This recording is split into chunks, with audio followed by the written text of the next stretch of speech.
Today I'm going to be showing you how to open a NatWest bank account, and this is actually very simple. At first, head over to NatWest, the official bank account website, and then let's say we are ready to apply.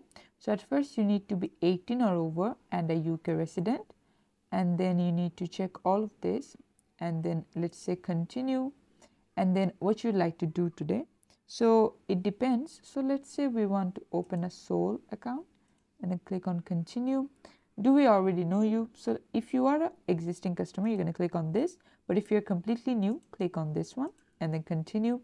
And then it says that you need to say a bit about yourself. Then you need to verify by doing a photo ID and then a selfie of you, and then your photo ID must be a passport or driver's license or NID.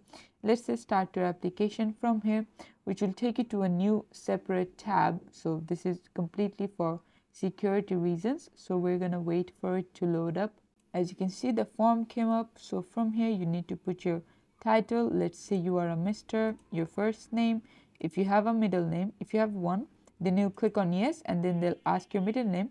But if you don't have one, click on no and the form will disappear. So put your first name, last name, your date of birth, your mobile number, email address, click on next. So just follow these steps, and this is how you can open a NatWest bank account. Thanks for watching. Please leave a like and subscribe for more tutorials like this, and I'll see you guys in the next one.